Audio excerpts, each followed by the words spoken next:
اللہ کے نبی نے بیان فرمایا کہ انسان جب قیامت کے دن جائے گا اس سے اس کی عمر کے بارے میں سوال کیا جائے گا. تمام عمر کے بارے میں جب سوال ہو جائے گا الگ سے جوانی کے بارے میں اللہ سوال کرے گا جوانی کو کیسے گزارا تھا. جبکہ ساری عمر کے بارے میں سوال ہوا, جوانی اس میں آ چکی ہے, لیکن چونکہ جوانی کی ویلیو زیادہ ہے, جوانی کی اہمیت زیادہ ہے, لہٰذا رب کائنات دوبارہ سوال کرے گا الگ سے بتاؤ جوانی کے بارے میں ہم تم سے الگ سے سوال کریں گے, اس کا استعمال تم نے کیسے کیا ہے, تم نے اس کو کس طریقے سے گزارا ہے. تو جوانی کی بہت زیادہ اہمیت ہے اور اپنے اس مقصد کو انسان کو پہچاننا چاہیے جس چیز کے لیے اللہ رب العالمین انسان کو دنیا میں پیدا کر کے بھیجا ہے. اللہ رب العالمین قرآن مجید کے اندر انسان کے پیدا کرنے کا مقصد بیان فرما رہا ہے, وَمَا خَلَقْتُ الْجِنَّ وَالْإِنسَ إِلَّا لِيَعْبُدُونَ. اے لوگو, میں نے انسان اور جنات کو صرف اس لیے پیدا کیا ہے کہ وہ میری عبادت کیا کریں. ان الحمد للہ نحمده ونستعینه ونستغفره ونعوذ بالله من شرور أنفسنا ومن سيئات أعمالنا. من يهده الله فلا مضل له ومن يضلله فلا هادي له. وأشهد أن لا إله إلا الله وحده لا شريك له وأشهد أن محمدا عبده ورسوله. يا أيها الذين آمنوا اتقوا الله حق تقاته ولا تموتن إلا وأنتم مسلمون. يا أيها الناس اتقوا ربكم الذي خلقكم من نفس واحدة وخلق منها زوجها وبث منهما رجالا كثيرا ونساء. واتقوا الله الذي تساءلون به والأرحام إن الله كان عليكم رقيبا. يا أيها الذين آمنوا اتقوا الله وقولوا قولا سديدا يصلح لكم أعمالكم ويغفر لكم ذنوبكم ومن يطع الله ورسوله فقد فاز فوزا عظيما. أما بعد أعوذ بالله من الشيطان الرجيم. بسم الله الرحمن الرحيم. نحن نقص عليك نبأهم بالحق إنهم فتية آمنوا بربهم وزدناهم هدى. رب اشرح لي صدري ويسر لي أمري واحلل عقدة من لساني يفقهوا قولي. اللهم رب زدني علما. آمین. محترم و موقر صدر مجلس, ناظم جلسہ, اسٹیج پر تشریف فرما نہایت ہی باوقار اور معزز علماء کرام کی ٹیم, کیدوا للمٹیا اور اس کے قرب و جوار سے تشریف لائے ہوئے نہایت ہی محترم سامعین, بزرگان دین, نوجوان ساتھیوں, عزیز بچوں, پردہ نشین, خواتین اسلام, پیاری ماؤں اور بہنوں,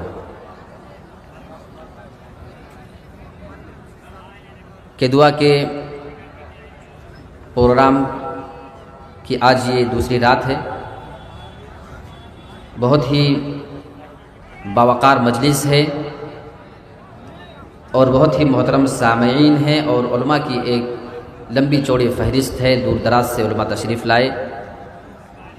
آپ نے ان لوگوں کے بیانات سنے. مجھے بھی آپ کے سامنے کچھ باتیں عرض کرنی ہیں اور میں نے آج کے اس مبارک موقع کے لیے جس موضوع کا انتخاب کیا ہے وہ انتہائی اہم موضوع ہے اور ضرورت ہے کہ اس موضوع کے اوپر باتیں کی جائیں، اس کے اوپر ہمیں سنجیدگی سے سوچنے کی ضرورت ہے۔ جو میرا آج موضوع ہے وہ ہے نوجوانوں کے بگاڑ، اسباب اور علاج۔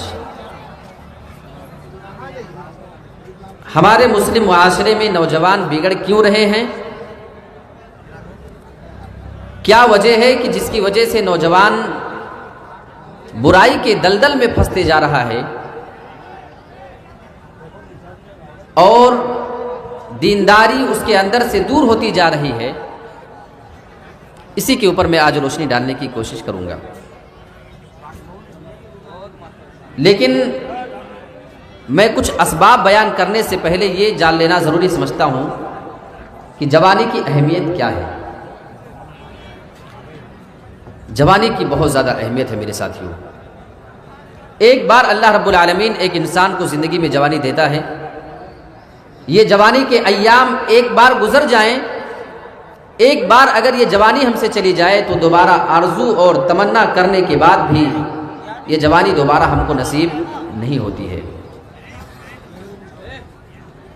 اللہ رب العالمین نے اس جوانی کا تذکرہ قرآن مجید کے اندر کئی مقامات پہ کیا ہے۔ قرآن مجید کی ایک آیت آپ اٹھائیں اور اس کو دیکھیں، اللہ رب العالمین نے اس آیت کریمہ کے اندر جوانی کا تذکرہ کیا۔ اللہ الذی خلقکم من ضعف ثم جعل من بعد ضعف قوة ثم جعل من بعد قوة ضعفا وشيبة يخلق ما يشاء وهو العليم القدير۔ اللہ رب العالمین بیان فرما رہا ہے، اللہ الذی خلقکم من ضعف، وہ اللہ ہی کی ذات ہے جس نے تمہیں کمزوری کی حالت میں پیدا کیا ہے،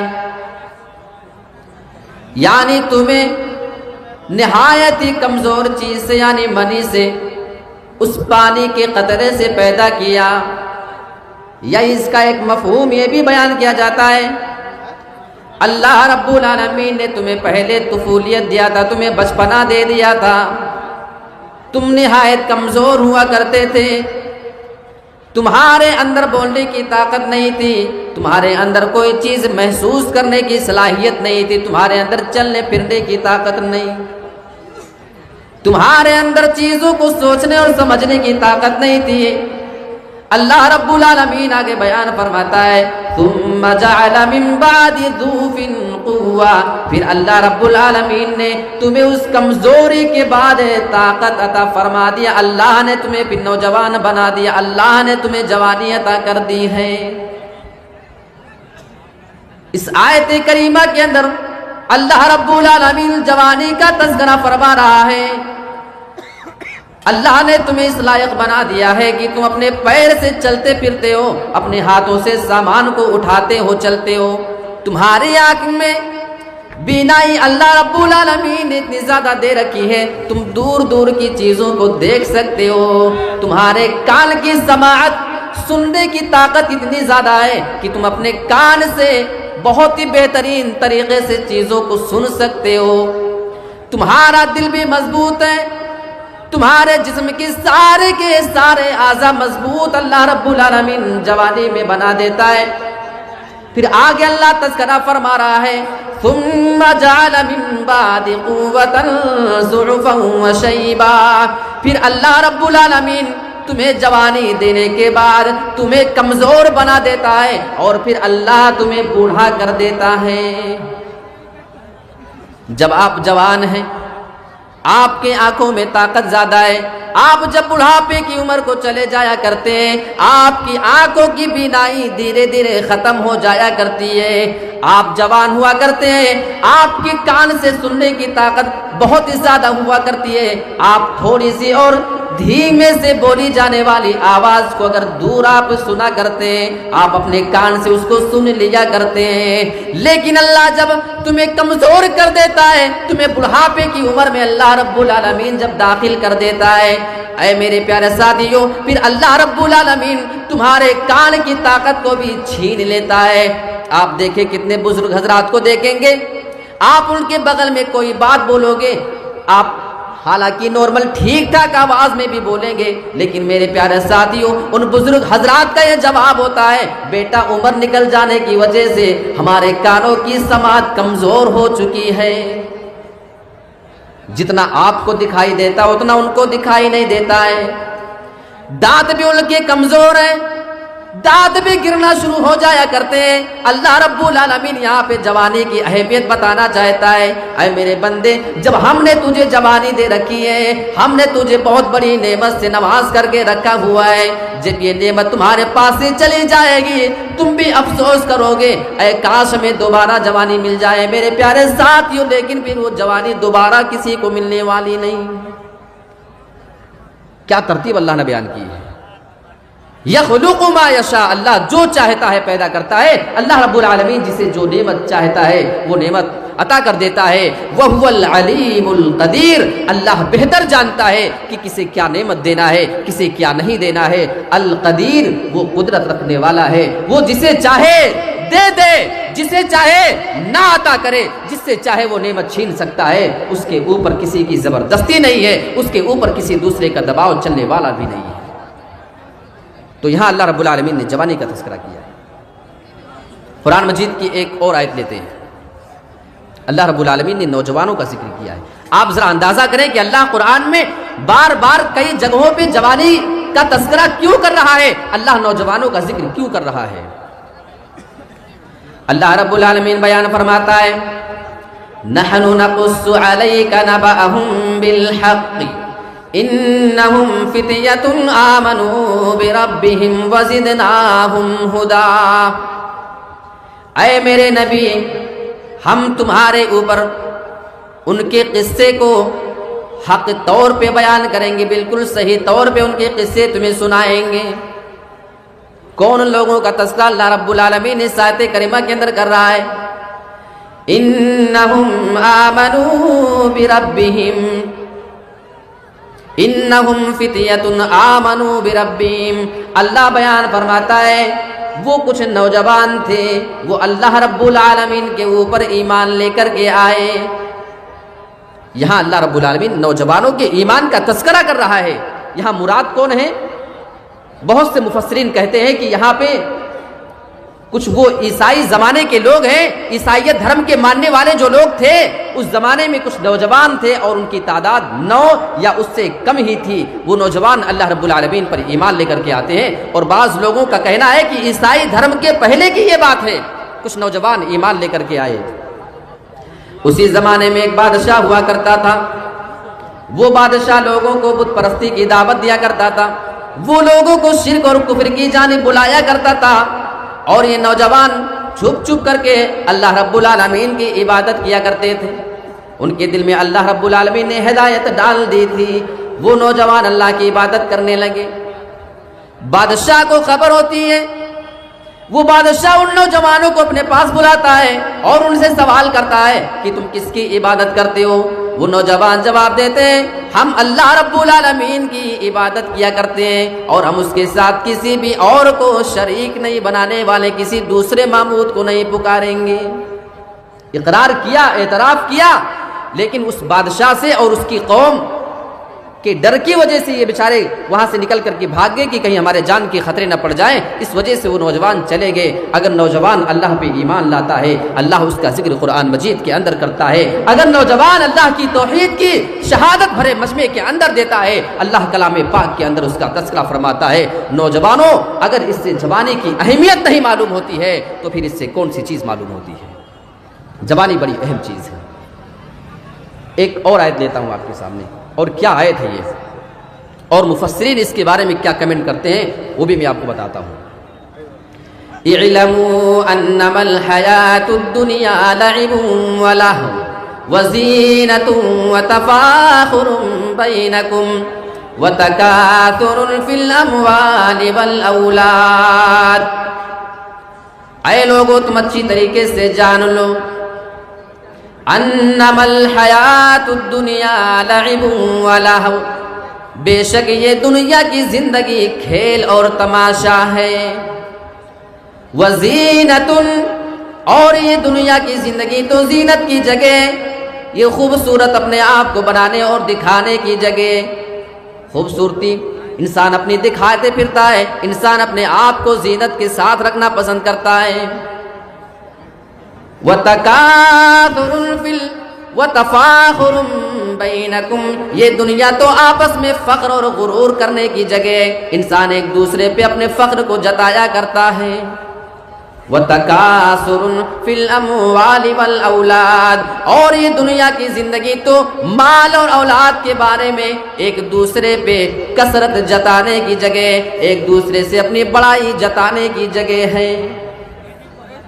اب اس آیت کریمہ کے بارے میں مفسرین بڑی بہترین باتیں کہہ رہے ہیں۔ مفسرین کا کہنا ہے کہ اللہ رب العالمین اس آیت کریمہ کے اندر انسان کی عمر کے مختلف مرحلے کا تذکرہ کر رہا ہے۔ انسان بچپنے میں ہوتا ہے، جوان ہوتا ہے، بڑھاپے کی عمر کو پہنچتا ہے۔ اللہ نے اس آیت کریمہ کے اندر ان تینوں کا ایک ساتھ تذکرہ کر دیا ہے۔ اللہ بیان فرماتا ہے دنیا کی زندگی کھیل اور تماشا ہے، یہ اشارہ ہے انسان کے بچپنے کی جانب۔ جب بچہ بچپنے میں ہوتا آپ اس کو دیکھیں، اسے ہر وقت صرف کھیل کی فکر لگی رہتی ہے، صبح کھیل، دوپہر شام، ہر وقت اسے صرف کھیل کی فکر، اس کے ذہن میں اسی کا دھن سوار ہوتا ہے۔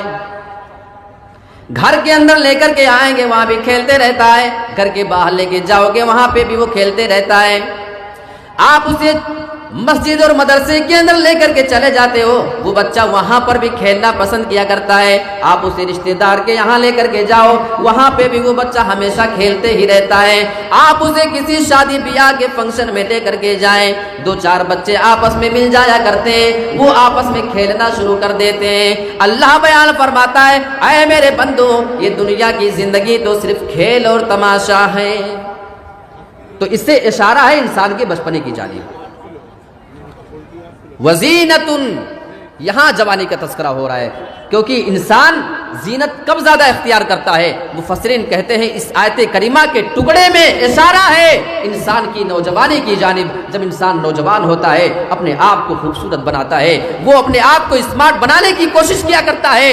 لڑکیاں اپنے آپ کو بیوٹیفل دکھانے کے لیے ایک سے ایک میک اپ کیا کرتی ہیں، ایک دوسرے پہ اپنی خوبصورتی کو ظاہر کرنے کے لیے، ایک دوسرے سے اچھا دکھنے کے لیے نوجوان لڑکے اور لڑکیاں ایک دوسرے سے کوشش کیا کرتے ہیں۔ میرے پیارے ساتھیوں، اس آیت کریمہ میں اللہ رب العالمین نے اشارہ کیا ہے انسان کی جوانی کی جانب۔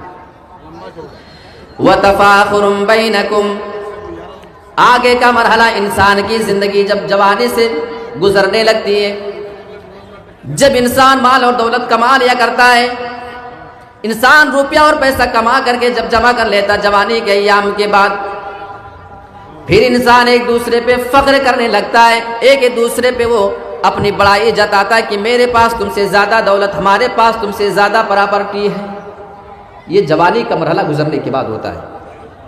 وَتَكَاثُرٌ فِي الْأَمْوَالِ وَالْأَوْلَادِ، اور اللہ بیان فرماتا ہے یہ دنیا کی زندگی تو مال میں اور اولاد میں ایک دوسرے پہ کثرت جتانے کی جگہ، ایک دوسرے سے زیادتی جتانے کی جگہ ہے۔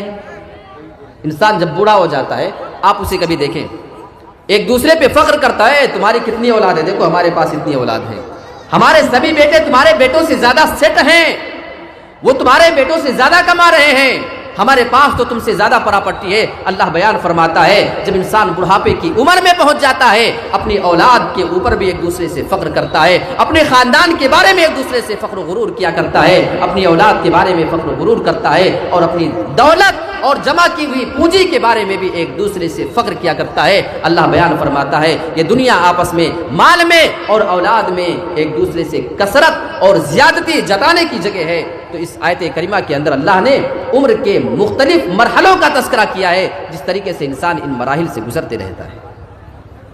اتنی باتیں ہونے کے بعد آپ کو جوانی کی اہمیت تو کم سے کم سمجھ میں آ گئی۔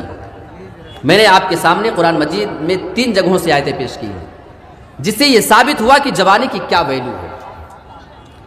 اب جو میں آپ کو بتانا چاہتا ہوں وہ میرا جو بتانے کا مقصد ہے کہ نوجوانوں کے بگڑنے کے اسباب کیا ہیں، ریزن کیا ہے، انسان بگڑ کیوں جاتا ہے، انسان سیدھے راستے سے بھٹک کر غلط راستے پہ کیوں لگ جایا کرتا ہے۔ اس کے بہت سارے وجہ ہو سکتے ہیں۔ سب سے پہلی بات جو میں آپ کو بتانا چاہوں گا، انسان کا اپنے وقت کو ضائع اور برباد کرنا، اپنے وقت کو، قیمتی وقت کو بیٹھ کر لہو لعب میں یار دوستوں کے پاس دن بھر بیٹھا۔ انسان سے پوچھو تم آج کل کیا کرتے ہو، کچھ نہیں، بس ایسے ہی گزر رہا ہے۔ میرے پیارے ساتھیوں، جوانی اس لیے نہیں ملی ہے کہ آپ اسے یوں ہی گزار دیا کریں، جوانی کی بہت زیادہ اہمیت ہے۔ اور میں اس حدیث کی جانب جانا تو نہیں چاہ رہا ہوں، لیکن بس اشارہ کر دیتا ہوں۔ اللہ کے نبی نے بیان فرمایا کہ انسان جب قیامت کے دن جائے گا، اس سے اس کی عمر کے بارے میں سوال کیا جائے گا۔ تمام عمر کے بارے میں جب سوال ہو جائے گا، الگ سے جوانی کے بارے میں اللہ سوال کرے گا، جوانی کو کیسے گزارا تھا، جبکہ ساری عمر کے بارے میں سوال ہوا، جوانی اس میں آ چکی ہے، لیکن چونکہ جوانی کی ویلیو زیادہ ہے، جوانی کی اہمیت زیادہ ہے، لہٰذا رب کائنات دوبارہ سوال کرے گا، الگ سے بتاؤ جوانی کے بارے میں، ہم تم سے الگ سے سوال کریں گے، اس کا استعمال تم نے کیسے کیا ہے، تم نے اس کو کس طریقے سے گزارا ہے۔ تو جوانی کی بہت زیادہ اہمیت ہے، اور اپنے اس مقصد کو انسان کو پہچاننا چاہیے جس چیز کے لیے اللہ رب العالمین انسان کو دنیا میں پیدا کر کے بھیجا ہے۔ اللہ رب العالمین قرآن مجید کے اندر انسان کے پیدا کرنے کا مقصد بیان فرما رہا ہے، وَمَا خَلَقْتُ الْجِنَّ وَالْإِنسَ إِلَّا لِيَعْبُدُونَ۔ اے لوگو، میں نے انسان اور جنات کو صرف اس لیے پیدا کیا ہے کہ وہ میری عبادت کیا کریں۔ لہٰذا انسان کو اپنے وقت کی اہمیت سمجھنا چاہیے۔ اچھا، تو سب سے پہلی وجہ آپ دھیان سے سنیے گا، اپنے وقت کا صحیح استعمال نہ کرنا یہ نوجوانوں کے بگڑنے کا ایک سبب ہے۔ دوسری ایک بڑی اہم چیز ہے جو ہر آدمی کے ہاتھ میں ہے، میرے پاس بھی، آپ سب کے پاس ہے، وہ موبائل فون کا، موبائل کا غلط استعمال انسان اس کی وجہ سے بگڑ رہا ہے، خاص طور پہ نوجوان، پھر وہ چاہے لڑکا ہو اور پھر وہ چاہے لڑکی ہو، وہ چاہے لڑکا اور لڑکی کسی غلط اور بگڑے ہوئے گھرانے سے تعلق رکھتے ہو، یا پھر وہ جتنی مرضی شریف گھرانے سے تعلق رکھنے والا ہو، اگر کھلا اسے اس وقت میں اگر موبائل کو کھلی چھوٹ دے دی جائے اگر چلانے کی، تو اس کے بگڑنے کے چانس زیادہ ہوا کرتے ہیں۔ اور موبائل کا یہ جو معاملہ ہے اتنا خطرناک، اس کا نقصان ہوگا تو اس کو ہم نے کبھی سوچا نہیں تھا۔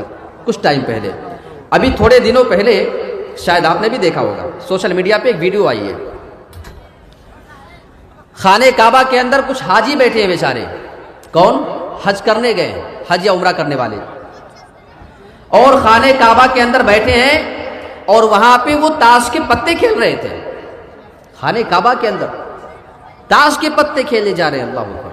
یا ہماری آنکھیں ترستی ہیں کہ اللہ ایک بار ہماری زندگی میں کم سے کم وہ موقع دے کہ یہ گنہگار آنکھیں تیرے اس مقدس گھر کو دیکھ سکیں۔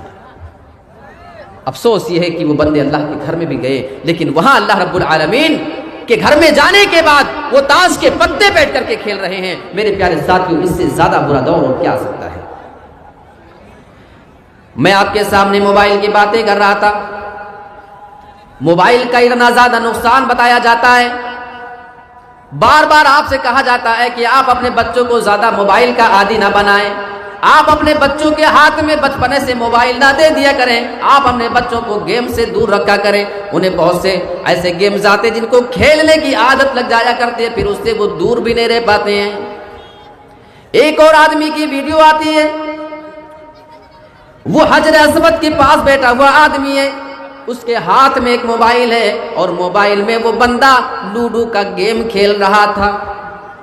حجر اسود سے تھوڑی دوری کے سامنے وہ آدمی بیٹھا ہوا ہے اور وہ آدمی اپنے موبائل فون میں اس طریقے سے اپنے وقت کو ضائع اور برباد کرتا ہے۔ میرے پیارے ساتھیوں، آپ ذرا اندازہ تو لگائیں، اسے اس چیز کی اتنی زیادہ عادت لگ چکی ہے کہ اگر وہ وہاں پہ تھوڑا سا خالی بیٹھا ہے، فری ہو کر کے ٹائم اس کو مل گیا ہے، وہ اپنے گناہوں کو یاد کر کے اللہ رب العالمین سے اپنے سارے کے سارے گناہوں کو یاد کر کے معافی مانگنے کے بجائے اسے موبائل میں لوڈو کھیلنا سوچ رہا ہے۔ میرے پیارے ساتھیوں، اس سے زیادہ موبائل کا اور غلط استعمال کیا ہو سکتا ہے؟ اس سے زیادہ اس کا نقصان کیا ہوگا؟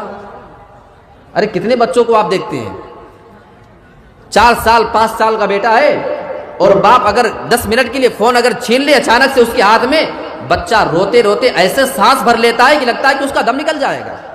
آپ لوگ تو دیکھتے رہتے ہیں سب، کتنے لوگ کہتے ہیں کیا بتائیں بھائی، اس کے منہ میں پھونک مار کے ہم کو سانس ڈالنا پڑتا ہے، ایسا لگتا ہے کہ وہ ابھی مر ہی جائے گا، جبکہ یہ سب بچوں کی شرارت ہوتی ہے۔ ان کو معلوم ہے کہ ہم کیا کریں گے تب ہم کو فون ملے گا۔ اللہ کے واسطے اپنے بچوں کو موبائل فون سے دور رکھیں، ورنہ اللہ کی قسم اگر آج کوئی آدمی حجر اسود کے سامنے بیٹھ کر کے لوڈو گیم کھیل سکتا ہے اپنے موبائل میں تو کوئی بعید بات نہیں ہے، کوئی تعجب کی بات نہیں ہے کہ آپ کا وہ آنے والا بیٹا جو فری فائر گیم کا عادی ہے، جو بہت سارے کھیل کا عادی ہے، جو موبائل میں وہ گیم کھیلا کرتا ہے، کوئی حیرت کی بات نہیں کہ پھر آپ کے بیٹے کے بارے میں بھی یہ خبر آ جائے کہ وہ خانہ کعبہ میں جانے کے بعد بھی گیم کھیلتے ہوئے نظر آیا ہے، یہ خبر آ جائے تو پھر آپ تعجب نہیں کرنا۔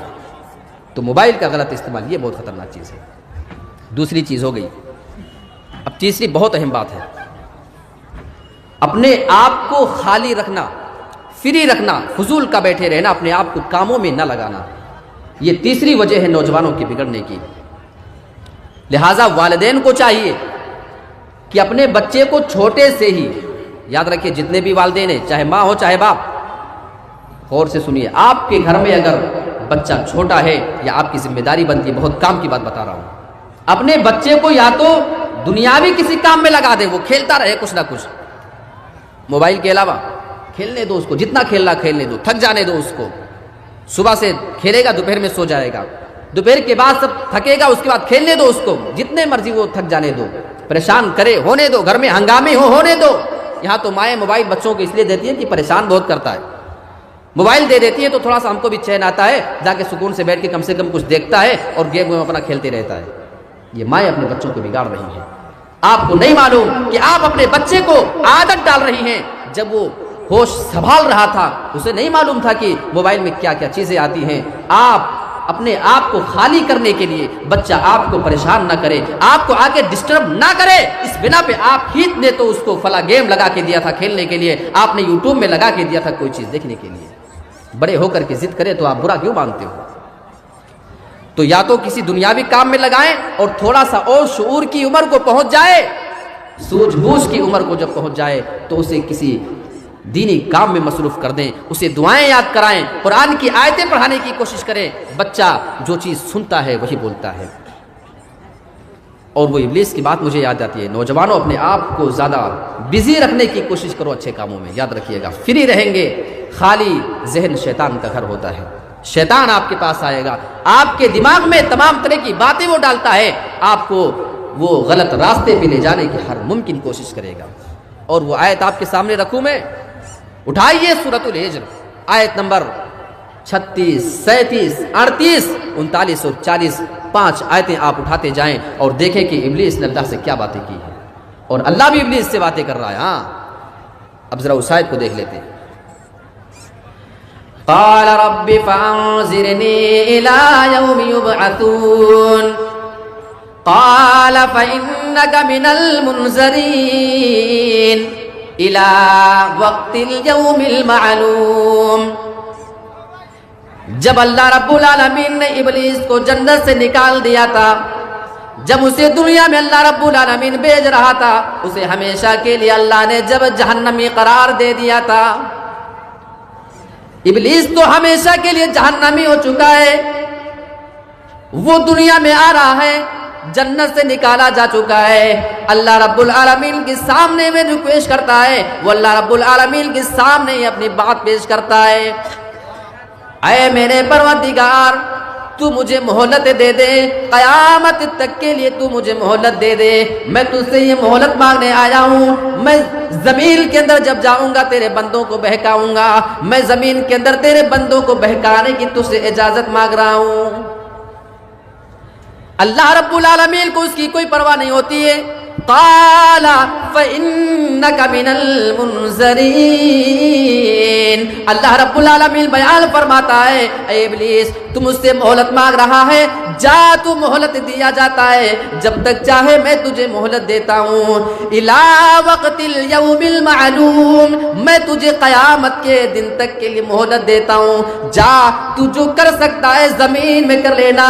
میرے پیارے ساتھیو، ابلیس نے اجازت مانگی تھی اور اللہ رب العالمین نے اس کو اجازت دے دیا تھا، اجازت مل جاتی ہے۔ آگے ابلیس کی جرأت ذرا دیکھو، اللہ رب العالمین کے بارے میں وہ کیا جملے بولتا ہے جس کی باتوں میں ہم پڑے رہتے ہیں، جس کے بہکاوے میں آ کر کے ہم اللہ رب العالمین سے اپنا رشتہ توڑ بیٹھتے ہیں۔ وہ اللہ کے سامنے کیا کہتا ہے؟ قال ربی بما اغویتنی، اے میرے رب، وہ اللہ کو اپنا رب بھی کہہ رہا ہے، اے میرے رب تو نے مجھے گمراہ کر دیا ہے، تو نے مجھے گمراہ کر دیا ہے، جنت سے میں نکالا جا رہا ہوں، اس کا ذمہ دار تو ہے کیونکہ تو نے مجھے گمراہ کر دیا ہے۔ اللہ کے اوپر الزام لگا رہا ہے۔ ایک بندہ اپنے رب کے سامنے اتنی بڑی جرأت والی باتیں کیسے رکھ سکتا ہے؟ اللہ تو نے مجھے گمراہ کر دیا، اللہ اکبر، استغفر اللہ، نعوذ باللہ من ذالک، لعنت اللہ رب العالمین کی ابلیس کے اوپر۔ آگے اس کے الفاظ سنو اور دیکھو ابلیس ہمارے بارے میں کیا پلاننگ کر کے آیا ہوا ہے۔ بما اغویتنی لأزینن لہم فی الارض، اے میرے رب جب میں زمین کے اندر جاؤں گا، میں زمین میں تیرے بندوں کے لیے گناہوں کو مزین کر کے، بنا سوار کر کے پیش کر دوں گا، ان کو خوبصورت بنا کر کے ان کے سامنے لا کر کے رکھ دوں گا۔ یہ مزین کرنا کیا ہوتا ہے؟ بنانا اور سوارنا کیا ہوتا ہے؟ یہ مائک ہے، نارمل شکل اور صورت میں ہے، اس کی ایسی ڈیزائننگ کر دی جائے کہ دیکھنے والے کو بڑی خوبصورت لگنے لگے کہ ہاں یار یہ تو کتنی پیاری چیز ہے، اس کو لینا چاہیے، جبکہ اندر سے ہونا اچھی لیکن دکھنے میں ایسی وہ لگنے لگے۔ کبھی کبھی دیکھیں کچھ لوگ گفٹ لے کر کے کہیں جاتے ہیں، ہاں جیسے شادی بیاہ ہے، اب کس نے کیا دیا یہ کون دیکھتا ہے؟ 100 روپے کا گفٹ لیا اور 20 روپے کی پیکنگ بڑی سی کرائی اور لے جا کے پکڑا دیا، اب کس کو معلوم کیا کون لے کے آیا؟ وہ جا رہا ہے 100 روپے میں نام ہو گیا اتنا بڑا گفٹ آیا تھا، اب جا کے کھولیں گے صاحب پتہ چلے کہ کچھ ہے 100 روپے کا کوئی چھوٹا سا سامان، وہ چیز اچھی ہے نہیں لیکن اس کو ڈیزائننگ کرا دیا گیا ہے، اس کو مزین کرا دیا گیا، یہی ہوتا ہے مزین کرنا، یعنی بری چیز کو اچھی بنا کر کے اس کو پیش کر دیا جائے۔ ابلیس یہی الفاظ استعمال کر رہا ہے، اے اللہ میں جب زمین میں جاؤں گا تیرے بندوں کے لیے گناہوں کو بنا سوار کر کے پیش کروں گا، حالانکہ گناہ اچھے ہے نہیں، گناہ ہے بہت خطرناک چیز، یہ انسان کو ہے لے جانے والے جہنم میں، لیکن اتنا بناؤں گا، اتنا سواروں گا، اتنا خوبصورت بنا کر کے پیش کروں گا کہ انسان کو پھر گناہ نظر نہیں آئیں گے۔ اور آپ دیکھ لو آج ہم مسلمانوں میں ہی دیکھ لو کتنے بڑے بڑے گناہ ہمیں گناہ نظر آتے ہی نہیں، پھر تو ہمیں کہنا پڑتا ہے کہ ابلیس تو اپنے وعدے میں کتنا سچا ہے۔ ایک لڑکی ہے بیچاری جوان مسلمان گھر کی ہے، اپنے خالہ زاد لڑکے کے ساتھ، ماموں زاد لڑکے کے ساتھ، پھوپھی زاد لڑکے کے ساتھ، چچا زاد لڑکے کے ساتھ، جن سے اس کا پردہ کرنا لازم ہے، وہ اس کا غیر محرم ہے، یاد رکھیے گا، اس کے سامنے اس سے نکلنے کی اجازت نہیں ہے، لیکن ہمارے یہاں رواج ہے کہ اگر اپنے خالہ کے لڑکے کے ساتھ، ماموں کے لڑکے کے ساتھ، پھوپھی اور چچا کے لڑکے کے ساتھ تم بائک پہ اگر موٹر سائیکل پہ بیٹھ کر کہیں بھی مارکیٹنگ کرنے چلی جاؤ، پورے گاؤں کے سامنے لے کر کے جاؤ، کسی کو برا نہیں لگتا ہے، کیونکہ ابلیس نے اتنا بنایا ہے، اتنا سنوارا ہے کہ وہ گناہ ہمیں گناہ بھی نظر نہیں آتا ہے، لیکن وہی لڑکی اگر کسی دوسرے اجنبی لڑکے کے ساتھ بیٹھ کر کے نکل جائے، پورے گاؤں والے افسوس کریں گے، افسوس ہے کتنی گری ہوئی لڑکی ہے، کیوں میرے پیارے ساتھیوں، جیسے وہ حرام ہے ویسے یہ بھی حرام ہے۔ شرط یہ ہے اور فرق صرف یہ ہے کہ اس بات کو ابلیس نے ہمارے دماغ میں اتنا بنا دیا ہے، اتنا سنوار دیا ہے، اتنا خوبصورت ہم کو یہ چیز لگنے لگی ہے کہ وہ برائی ہم برائی سمجھتے ہی نہیں ہیں۔ لَأُزَيِّنَنَّ لَهُمْ فِي الْأَرْضِ وَلَأُغْوِيَنَّهُمْ أَجْمَعِينَ، اور میں جب زمین کے اندر جاؤں گا تیرے بندوں کو گمراہ کر دوں گا، إِلَّا عِبَادَكَ مِنْهُمُ الْمُخْلَصِينَ، میں تیرے تمام بندوں کو گمراہ کرنے کی کوشش کروں گا، میں ان کے سامنے گناہوں کو بناؤں گا، سنواروں گا، اے میرے رب لیکن جو تیرے مخلص بندے ہیں، جو تیرے خالص بندے ہیں، جو دین اسلام پہ سچے طور پہ عمل کرنے والے لوگ ہوں گے، میں ان کو گمراہ نہیں کر سکتا ہوں، میں ان کے سامنے کسی بھی گناہ کو بنا سوار کر کے پیش نہیں کر پاؤں گا، کیونکہ وہ جب تیرے بارے میں جب اپنے اندر وہ ڈر پیدا کر لیں گے، وہ تیرے دین کے اوپر چلنے والے لوگ ہوں گے، ان کے اوپر پھر میرا کوئی اختیار نہیں چلنے پائے گا۔ تو یہاں اللہ رب العالمین نے اسی ابلیس کی بات کا تذکرہ کیا ہے کہ ابلیس کیا وعدہ کر کے آیا ہے۔ تو میں آپ کو بتانا یہ چاہ رہا تھا کہ انسان جب اپنے آپ کو فارغ زیادہ رکھتا ہے، فری رکھتا ہے، تو ابلیس کو موقع ملتا ہے اس کے اوپر ڈاکہ ڈالنے کا اور اس کے ذہن میں تمام باتیں کو ڈالنے کا۔ یہ 3 چیزیں ہو گئی۔ اب میں چوتھی بات پہ آتا ہوں، بڑی اہم بات ہے نوجوانوں، ذرا غور سے سمجھیے گا اس میں۔ غلط صحبت اور برے دوستوں کا انتخاب کرنا۔ انسان کو لگتا ہے کہ کوئی بات نہیں، میرے کو ساتھ رہنا ہی تو ہے، بس دن گزر جائے کیسے بھی، کسی کے ساتھ بھی گزر جائے، انسان کی یہ پلاننگ ہوتی ہے۔ نہیں، دوستی یہ کوئی راشن سے ملنے والی وہ چیز اور سامان نہیں ہے کہ آپ گئے جو مرضی آیا پیسہ دیا اور لے کر کے آ گئے۔ یاد رکھیے، دوستی کرنا ہو تو بڑے سوچ سمجھ کر کے کرنا۔ اور آؤ اللہ کے نبی کی ایک حدیث آپ کے سامنے رکھ دیتا ہوں۔ الرجل على دین خلیلہ فلینظر احدکم من یخالل۔ اللہ کے نبی جناب محمد رسول اللہ بیان فرماتے ہیں، آدمی اپنے دوست کے دین پر ہوتا ہے، اسی حساب سے وہ عمل کرتا ہے، جیسا اس کا دوست عمل کرتا ہے ویسے یہ کرتا ہے۔ آپ دیکھو کتنے لوگوں کو آپ دیکھیں گے، آپ کو کچھ لوگ ایسے ملیں گے جو صرف نیک ہوں گے، کچھ آپ کو ایسے ملیں گے جو شرابی ہیں تو سبھی شرابی ہیں، کچھ لوگ ایسے آپ کو پوری محفل مل جائے گی 10 لوگوں کی، سارے کے سارے دوست سگریٹ پیتے ہیں تو سبھی پیتے ہیں، کچھ لوگ ہیں کہ سبھی لوگ گٹکا کھاتے ہیں تو سب گٹکا کھاتے ہیں، کچھ لوگ زنا کرنے کے عادی ہیں تو سب کر رہے ہیں، کچھ لوگ ایک ساتھ بیٹھنے والے لوگ ہیں اس میں وہ سب موبائل سے گیم اور سٹے بازیاں کرتے ہیں تو سب وہی کام کرتے ہیں۔ اللہ کے نبی کتنی بہترین بات بیان فرما رہے ہیں، الرجل علی دین خلیلہ، آدمی اپنے دوست کے دین پر ہوتا ہے۔ تو اب تمہیں کیا کرنا چاہیے؟ فَلْيَنْظُرْ أَحَدُكُمْ إِلَى مَنْ يُخَالِلْ۔ اے مسلمانوں، اگر تمہیں کسی سے دوستی کرنی ہو، تمہیں کسی کو اپنا دوست اور خلیل بنانا ہو، رفیق بنانا ہو، تمہیں اچھی طریقے سے اس کے بارے میں جان لینا چاہیے کہ تم کس سے دوستی کرنے جا رہے ہو۔ جس لڑکے سے تم دوستی کرنا چاہتے ہو وہ دین کے معاملے میں کیسا ہے، وہ دنیا کے معاملے میں کیسا ہے، اس کے عادت و اطوار کیسے ہیں، وہ اپنے اخلاق میں کیسا ہے، وہ چال چلن کے اعتبار سے کیسا ہے۔ فَلْيَنْظُرْ أَحَدُكُمْ إِلَى مَنْ يُخَالِلْ۔ تمہیں جس سے دوستی کرنا ہو اس کے بارے میں تم بہت ہی اچھی طریقے سے جان اور پھٹک کر کے اس سے دوستی کیا کرنا۔ اور برے دوستوں کا نقصان کیا ہوتا ہے؟ میرے پیارے ساتھیوں، ابھی تک میری نظر میں بہت ساری ایسی مثالیں آئی ہیں کہ غلط دوستوں کا نقصان اسے دیکھنے کو ملا ہے، لیکن آؤ میں آپ کے سامنے ایک بہت بڑی مثال بیان کرتا ہوں۔ میں بات کر رہا ہوں اللہ کے نبی جناب محمد رسول اللہ کے پیارے اور محبوب چچا ابو طالب کی بات کر رہا ہوں۔ ابو طالب ایمان نہیں لائے، یہ آپ سب جانتے ہیں۔ اللہ کے نبی برابر پوری زندگی ان کو اسلام کی طرف بلاتے رہے، اے میرے چچا آپ اسلام لے آئیے۔ ابو طالب کی حالت بہت زیادہ خراب ہو چکی ہے، سخت بیمار پڑ چکے ہیں، ان کی زندگی کے آخری ایام چل رہے ہیں، لاسٹ ٹائم ان کی زندگی کا چل رہا ہے۔ اللہ کے نبی اپنے چچا سے بہت ہی زیادہ محبت کیا کرتے تھے، کیونکہ اللہ کے نبی کے چچا آپ کے لیے پوری زندگی تکلیف اٹھایا کرتے تھے، آپ قریش والوں کی باتوں کو بھی سنا کرتے تھے، آپ ان کی بہت ساری پریشانیوں کو جھیل کر کے اپنے بھتیجے کی حفاظت کیا کرتے تھے۔ اللہ کے نبی کی بڑی خواہش تھی کسی طریقے سے بس میرے چچا ایمان لے آئے۔ احسان مانو مسلمانوں، اللہ نے ہمیں ایمان والا بنایا ہے۔ یہاں نبی تڑپ رہا ہے، اللہ میرے چچا کو کلمہ نصیب کر دے۔ آپ اپنے چچا کے پاس جاتے ہیں، یا عمی قل لا الہ الا اللہ، اے میرے پیارے چچا آپ صرف اپنی ایک بار اپنی زبان سے لا الہ الا اللہ پڑھ دیجئے، کلمتن اشہدو لکا بہا عند اللہ، یہ ایک کلمہ آپ اپنی زبان سے ادا کر دیجئے، میں اس کلمے کی وجہ سے اپنے رب کے پاس جاؤں گا اور آپ کے بارے میں سفارش کروں گا۔ اے میرے پیارے چچا، آپ اگر لوگوں کے سامنے نہیں پڑھنا چاہتے ہیں، آپ میرے کان کے اندر ایک بار یہ کلمہ پڑھ دیجئے۔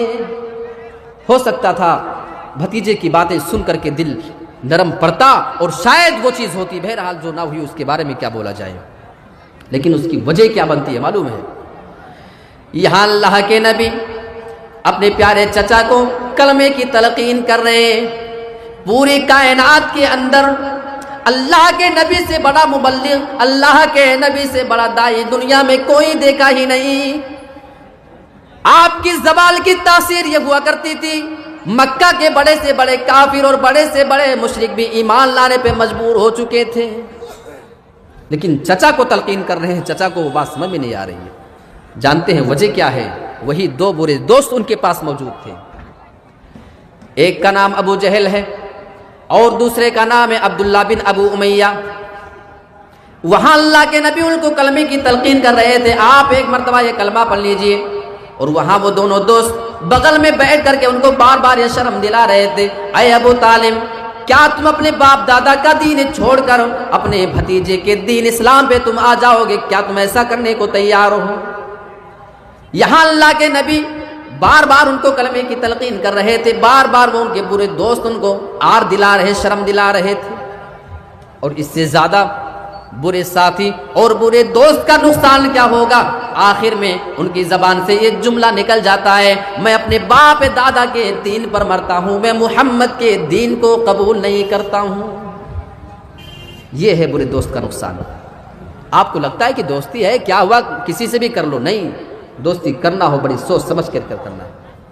کبھی آپ دیکھو گاؤں میں کوئی بڑا سیدھا سادہ لڑکا ہوتا ہے، سب بڑی تعریف کرتے ہیں، اچانک دیکھا کہ بگڑ گیا، بگڑنے کی وجہ معلوم کرتے ہیں، پتہ چلا فلاں لڑکے کے ساتھ رہتا ہے، وہ گٹکا کھاتے تھے، یہ گٹکا کھانے لگا ہے، وہ سگریٹ پیتے تھے، یہ بھی سگریٹ پینے لگا ہے، وہ ناچ گانے دیکھنے کے عادی تھے، یہ بھی ہو چکا ہے، وہ فحش کام کیا کرتے تھے، وہ غلط چیزوں کے شکار تھے، یہ بھی ہو چکا ہے۔ میرے پیارے ساتھیوں، آپ اپنے بچوں پہ گہری نظر رکھیں، وہ رہتا کس کے ساتھ ہے، اٹھتا کن کے ساتھ میں ہے، گھومتا کن کے ساتھ میں ہے، یہ ہر ماں اور باپ کی ذمہ داری بنتی ہے۔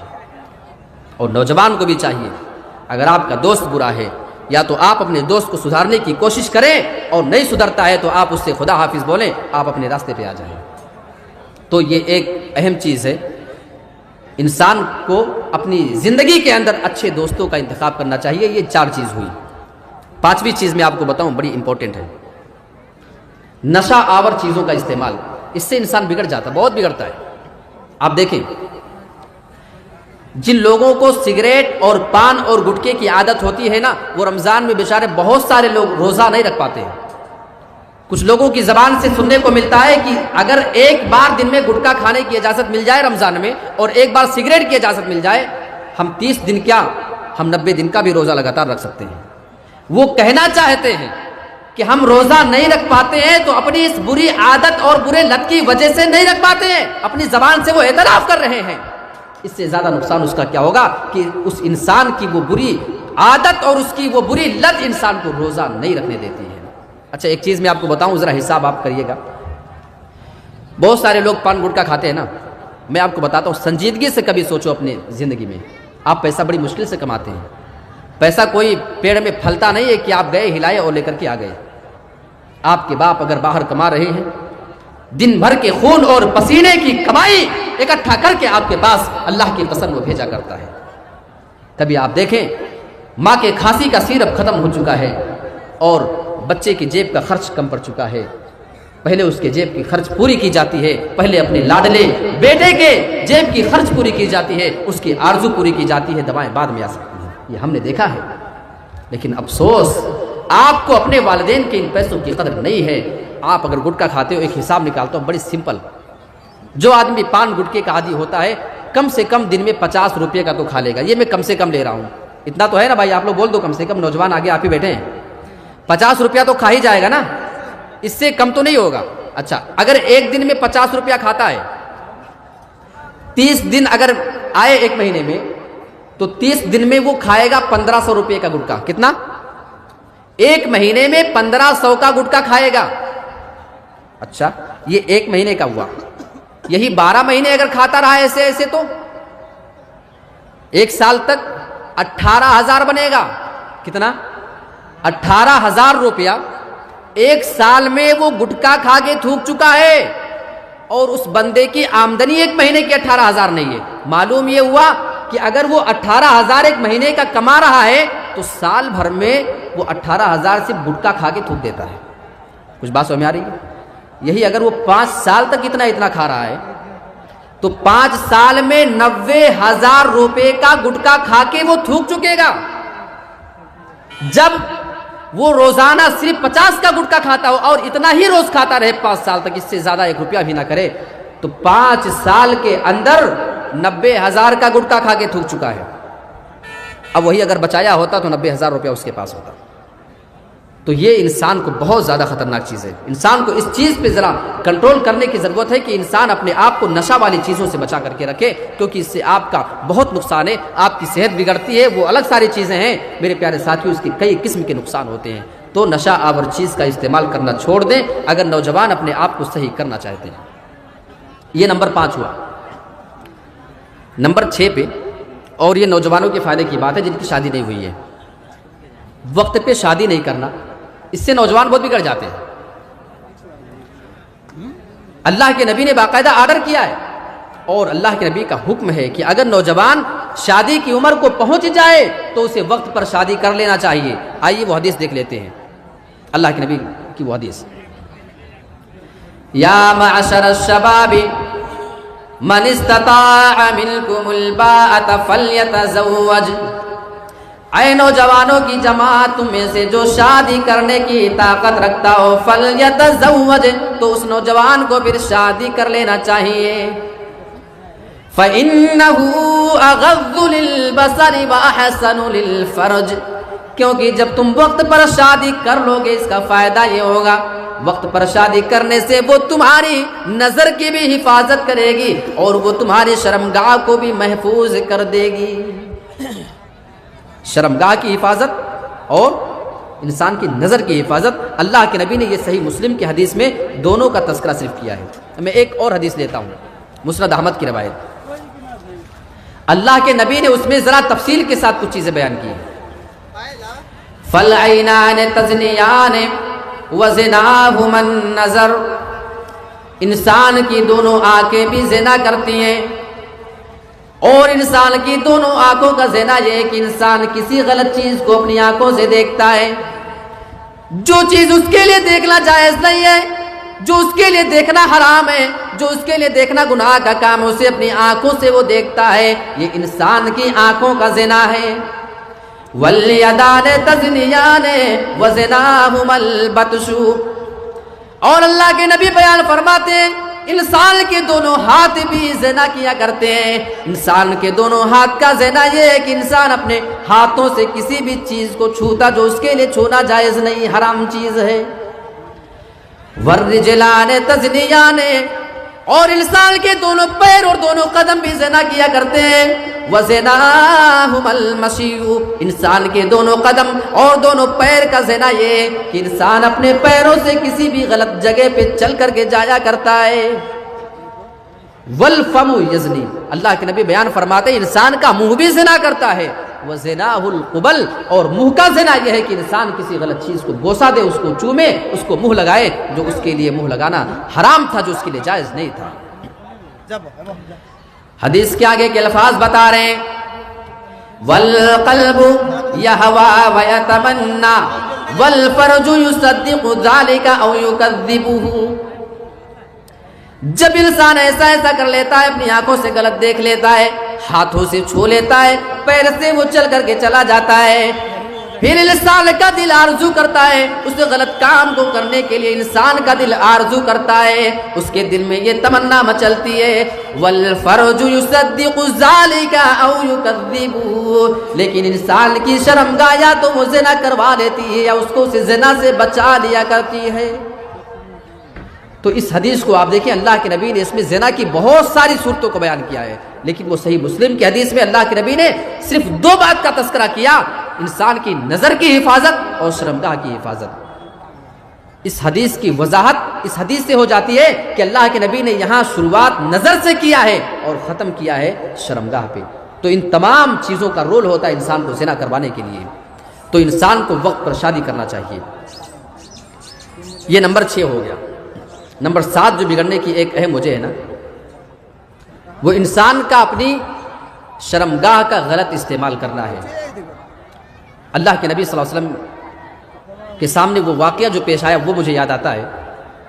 ایک آدمی اللہ کے نبی کے پاس آیا اور اس کے الفاظ آپ ذرا دیکھو، ہمت اس کی، جب کسی کو گناہ کرنے کی خواہش ہو جاتی ہے تو وہ نڈر ہو جاتا ہے۔ اللہ کے نبی کے پاس آتا ہے، کہنے لگا اللہ کے نبی ایذن لی بالزنا، اے اللہ کے نبی آپ مجھے زنا کرنے کی اجازت دے دیجئے۔ سارے صحابہ اس کو ڈانٹتے ہیں کہ نبی کے سامنے آ کر یہ زنا کی اجازت مانگ رہا ہے، لیکن اللہ کے نبی نے ان تمام لوگوں کو منع کر دیا کہ اس آدمی کو ڈانٹو نہیں، جھڑپو نہیں۔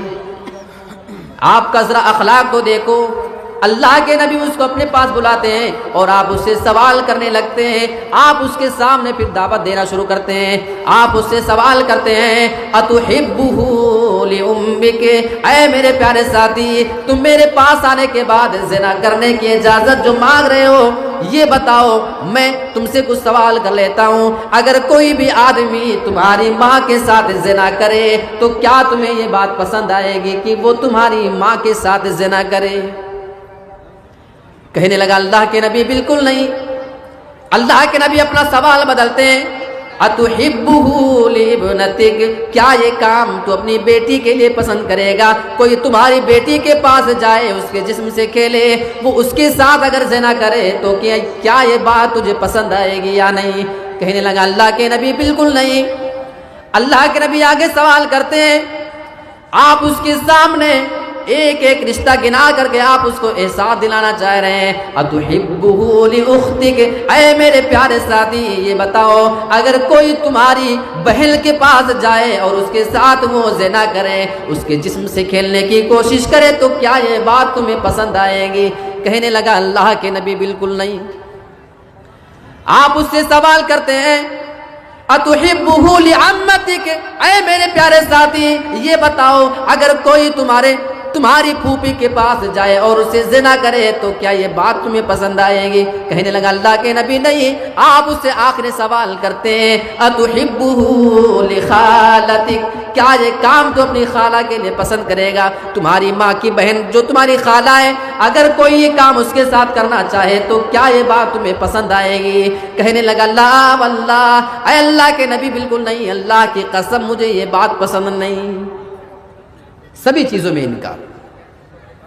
اب اللہ کے نبی کے سمجھانے کا طریقہ ذرا دیکھو، آپ اسے بتا رہے تھے اے میرے پیارے ساتھی تو جس کے پاس زنا کرنے کی اجازت میرے پاس مانگ رہا ہے، جس کے ساتھ تو زنا کرنا چاہتا ہے وہ بھی کسی کی ماں ہو سکتی ہے، وہ کسی کی بہن ہوگی، وہ کسی کی بیٹی ہوگی، وہ کسی کی پھوپھی ہوگی اور کسی کی خالہ ہوگی، پھر اس آدمی کو وہ بات کیسے پسند آئے گی کہ تو اس کی ان تمام رشتہ داروں کے ساتھ جا کر کے زنا کرے؟ اس آدمی کی سمجھ میں بات آ رہی تھی۔ اللہ کے نبی اس آدمی کے سینے پہ اپنا ہاتھ رکھتے ہیں اور اللہ رب العالمین سے دعا کرتے ہیں اللہم اغفر ذنبہ، اے اللہ تو اس آدمی کے گناہ کو معاف کر دے، وطہر قلبہ، اور اللہ تو اس آدمی کے دل کو پاک کر دے، وحسن فرجہ، اور اس آدمی کی شرمگاہ کی تو حفاظت فرما لے۔ اللہ کے نبی نے دعا کیا، اللہ رب العالمین نے اس نبی کی دعا کو سنا اور وہ آدمی پھر کبھی دوبارہ اس کام کی طرف نہیں پلٹا۔ تو جو نوجوان اپنی شرمگاہ کا غلط استعمال کرتے ہیں، بس ایک بار صرف سوچ لو کہ ہم جس حالت میں کسی لڑکی کے ساتھ موجود ہیں، کوئی میری بہن کے ساتھ ہوتا، کوئی میری ماں کے ساتھ اس حال میں ہوتا اور میری نظر اس پہ پڑ جاتی تو مجھے کتنا خراب لگتا۔ جتنا تمہیں لگے گا اتنا ہی اسے بھی لگے گا، جس کی وہ بہن ہوگی، جس کی وہ بیٹی ہوگی۔ میرے پیارے ساتھیوں، انسان کو اپنی شرمگاہ کا صحیح استعمال کرنا چاہیے۔ انسان کے بگڑنے کی ایک اور وجہ ہے، یہ نمبر 7 ہو گیا۔ نمبر 8 پہ ہے حرام کمائی۔ دیکھو کمانے سے اللہ نہیں روکتا ہے، بلکہ اللہ نے تو باقاعدہ روزی تلاش کرنے کا حکم دیا ہے۔ آپ قرآن اٹھاؤ، فَإِذَا قُضِيَتِ الصَّلَاةُ فَانتَشِرُوا فِي الْأَرْضِ وَابْتَغُوا مِنْ فَضْلِ اللَّهِ، اے لوگوں جب نماز ختم ہو جایا کرے تو تم اللہ رب العالمین کی زمین میں پھیل جایا کرو اور تم اللہ رب العالمین کے فضل و کرم کو تلاش کیا کرو۔ حلال کمائی کا اللہ آرڈر کر رہا ہے باقاعدہ، لیکن حرام کمائی کا نقصان جانتے ہیں؟